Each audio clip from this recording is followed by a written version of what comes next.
From KVUE News in Austin, you're watching Texas This Week with Ashley Goodo. Good morning. After serving 4 terms in the Texas House of Representatives, State Rep Vikki Goodwin from Austin is launching a campaign for Lieutenant Governor. We sat down to talk about the announcement and why she thinks 2026 is the year a Democrat could win.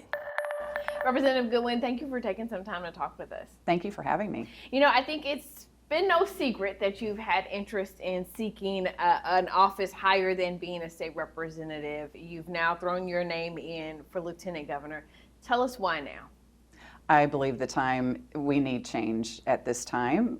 After vouchers passed, that just solidified it for me. I'm a huge supporter of our public schools, our neighborhood schools, making sure they're getting the support that they need, and vouchers will pull $1 billion out of that. We're not funding them the way that we need to. That's, for me, foundational, our public education system, to everything else. But there's a lot of other issues that I disagree with politically with the Lieutenant Governor, and so I plan to make change. Yeah, you know, I don't have to tell you the last time a Democrat won a statewide election in Texas. It's been quite a long time. So with that, and knowing that you are currently in a seat that is reliably Democrat, it seems as though you're throwing yourself out there for something that, you know, may not go the way you want. Well, you know, I ran the first time in 2018 against a Republican in this district, and at that time Trump had won office, and there was a huge turnout in that midterm election. We're facing the same situation. Trump won in 2024. He's implemented a lot of policies that people aren't happy with. It's not making their lives better. And so I think we will see a huge turnout in the 2026 election cycle. I want to talk to you about your platform and some of the things that you specifically say you want to address. Let's start with public schools. You said that you want to fully fund, your words, public schools. When you say fully fund, tell me what you mean by that, because you have folks on the other side of the aisle that would say we are fully funding our schools. Well, back in 2019, we increased school funding quite a bit, but we have not kept up with inflation. If we were to fully fund our schools based on those numbers, we would be adding about $1,300 to our basic allotment and allowing the school districts to handle their budgets the way that they need to. Right now, our school funding bill, the Senate version, only adds $55 to the basic allotment, and then it puts a lot of money into different buckets, but that ties the hands of our school districts and makes it harder for them to do what they need to. We have over 1,000 school districts, some small, some large, some fast growth, some not growing. They all have different situations, and when we put money in certain buckets, it makes it harder for them to deal with what they have going on in their districts. So when we say fully fund, you talk about adding $1,300 to the basic allotment. How much is that going to cost, and what are you going to cut to pay for it? So, you know, I don't think that we're going to get there. I don't know the exact cost. The bill that we have before us is an $8 billion increase, but, you know, we have $23 billion in our rainy day fund, the Economic Stabilization Fund, and we're talking about hitting the cap after this year. Which is $27 billion. So we have a lot of money that we could be investing, and I look at it as an investment. So certainly we also could do a lot to simplify our school funding system. I had the Leander superintendent reach out to me saying that $55 that we're putting in disappears in year 2 because of the golden pennies. Who understands this when we start talking about golden and copper pennies? Mm-hmm. I want to push back just a little bit. So Economic Stabilization Fund, that money is supposed to be for, theoretically, you know, rainy day, maybe a one-time expenditure if you have to dip in, not an ongoing expenditure. You want to change the whole sort of philosophy of that? Well, what I'm saying is that we are a prosperous state. The fact that we have so much money in our savings account shows that we are a prosperous state. And we're talking about taking $1 billion a year and putting it into a water fund. So we are contemplating different ways of using our revenue. Taking that money, instead of putting it into the Economic Stabilization Fund, putting it into a fund for water, which is absolutely necessary, and I agree with that. But I just think we can rethink our budget and rethink how we handle our revenue and expenses. And we're about to cut one of our revenue sources with this bill that would totally ban THC. Yeah. So let's talk about water, because you mentioned water, and I feel like you have been a big advocate for water, clean water, ensuring water in Texas. You say clean water and clean power are very, very important to you. What do you think the state is doing or not doing to fully address those needs? So, we've had some water plans on the books, but we have all these different regional plans, and it's not really one comprehensive plan.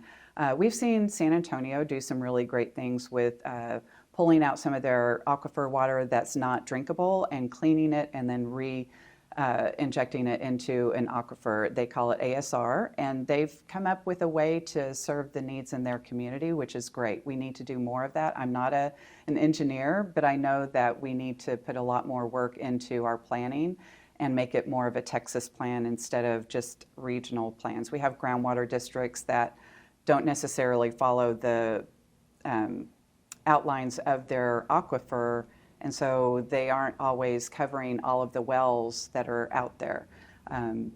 I have seen that yesterday we actually had a debate over that pitted East Texas against North Texas over water issues. So there's a reservoir that should be built in East Texas, but it's been in the plans for 50 years and hasn't been built. And so the representative from East Texas, Gary Van Dever, wanted to say that that won't ever be done. He had an amendment to a bill, and so then the North Texans said, but we need to build that reservoir. We have so much growth here in the state.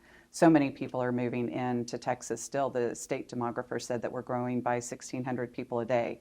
So we need to look at, do we have enough water 50 years down the road?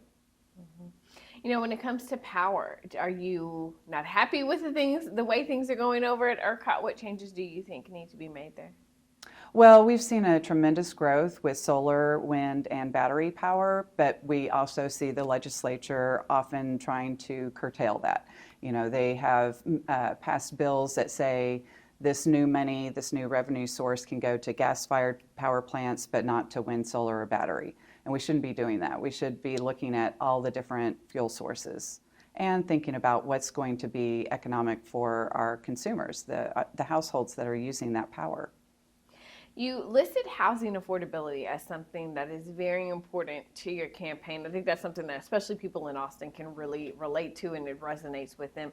But how can the state really have a meaningful impact on housing affordability, thinking about the way the market works? And this is something you know a lot about as a real estate agent. Right. Well, as a real estate agent, I saw that when there is high demand and low supply, that drives prices up. You have multiple offers on a house, guess what happens? People they are now willing to pay well above list price.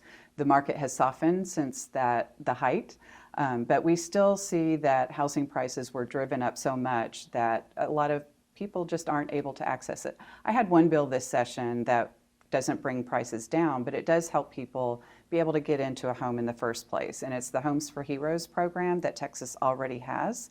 And it helps people like first responders, veterans, and teachers get a low interest rate loan from the state and some down payment assistance. And this is a great program, but right now the qualifications are very narrow. My bill would have expanded the income guidelines that we could use for that. And unfortunately, that hasn't gone anywhere. Yeah. So your idea is mainly to help people get into that home first. Well, that's just one little piece of it. I think we need to increase supply, and so we have had some bills that would make home building a little bit easier, make the permitting process quicker and easier. And I agree that that's something we need to do. There's also been a bill about zoning and where housing can be built. And I think we're going to be hearing a bill that would allow for residential and commercial spaces. So there's a lot of ideas out there about how we can increase supply, and I think that's important. So now I do want to ask you, when it comes to zoning and permitting, is that the state then stepping on the locals by telling them, I asked you this as a former city council member. That it's one of the hottest topics. I have a lot of people that don't like the state telling the city what to do, and I agree with local control. But I also think that our cities do need to look at how they can make it easier for builders to build the homes that we need. I just read a book called Abundance, and it looked at how many homes there are per 1,000 people in the U.S. versus other countries, and we have fewer homes per 1,000 people than other countries, and that's again, we need to increase the supply. We haven't kept up with demand. Yeah. You know, the last pillar, if you will, of your platform is healthcare. Talk to us about the things you want to see done in Texas with healthcare. Well, too many people are uninsured, and that's a huge issue. I was on the insurance committee this session trying to look at ways to decrease costs of insurance, and I don't think that we have found the solution. I worry about if an employer provides an insurance plan that doesn't cover all the things that need to be covered, that's not ideal. So I think we still have some more conversations to be had on that. But I also think we can't tie the hands of doctors that need to do what's needed when, say, someone is pregnant and they get into an emergency situation. Right now, they're afraid to help that woman. So we do have the Life of the Mother bill that will be coming up for a vote. I support that, but we need to do more. So in the case of incest or rape, I think women should have access to abortions in those cases. I believe in women having dominion over their bodies and making those decisions for themselves. And but it's so much more extensive than that. Just making sure people have basic access to mental health care, to primary care, so that they're taking care of themselves early on, and we're not spending a lot of money because we didn't spend money early on in primary care. I want to ask you about your time in the legislature. You know, up until this point, what do you feel like is the most impactful piece of legislation you've been able to get passed? Oh, that's a tough question. I've had a lot of bills that I'm very proud of. Last session, I passed a bill around drowning prevention. I think I just went and had a press conference on that recently and learned another 100 children died in Texas of drowning, and it's a preventable. So we should do everything that we can to prevent that. I also had a violence prevention bill. I also helped create a groundwater district within my district. So lots of things that I'm very proud of. Yeah, your drowning bill, your violence bill, tell us what they did. So the drowning prevention bill just says that if you're a child care provider, and you have to find out from the parents if the child can swim or not. If not, you have to put a life jacket on the child. Very simple bill, but yet could save lives. And we had a family who lost their child because they had been left at a child care center and they didn't put a life jacket on her, even though the parents told them that she didn't swim. The violence prevention one was after the Natalia Cox death. Her death led to this bill that said HHSC, the Health and Human Services Commission, has to provide information about how to keep yourself safe. So the fact that you can get out of a lease agreement if you don't feel safe in your home, the fact that there is help out there, i.e. attorneys, and you can get a protective order. And so we wanted to make sure that information got disseminated more easily, not just through law enforcement, because in Natalia Cox's situation, police did arrive, but they didn't give her information about being able to exit her lease agreement or that she could get a protective order. Yeah. You know, how would you describe, though, this particular session? We chatted about this a little bit. Your plans to run for lieutenant governor, you feel like have stopped some of your bills from advancing. Yeah, my bills unfortunately have languished in committee. I had some really good ideas, like I said, the Homes for Hero program and expanding that. I had a bill on the Fair Rent Incentive Act, which would have kept downward pressure on rent prices. So again, people could have more stable rents and save up to one day buy a home. I've had some bills around education, making sure that we don't send any of our public education dollars out of state, which we saw happen with the Third Future School sending $10 million to Colorado a year or so ago. I had a lot of bills around water. We talked about the brown grass bill, which just simply says that if during a drought someone's not watering their yard and their grass turns brown, that they can't get penalized by their HOA. So a lot of bills on a lot of different topics that are just languishing. Yeah. And your feelings about that, right? Like you wait, because the legislature only meets every other year. You wait and work on this legislation, you file these bills, but you feel like your hands sort of tied because of your intentions. Yeah, and it's really unfortunate when I have constituents that have come to me asking for very small things. One was a simple bill on having a notice for MUD meetings being put on a website as opposed to a physical building because they don't have a physical building. Another one around concrete cancer dealing with pools. We've seen that here in Central Texas, where a lot of homeowners had to rebuild their pools because of this issue with the concrete. And so we filed a bill to help with that situation, but again, didn't get anywhere. And instead of thinking about how we can pass good policy that helps Texans, it's often there's a lot of retribution in the legislature. So I believe that because I had made it somewhat public that I was thinking about running for lieutenant governor, my bills didn't go anywhere.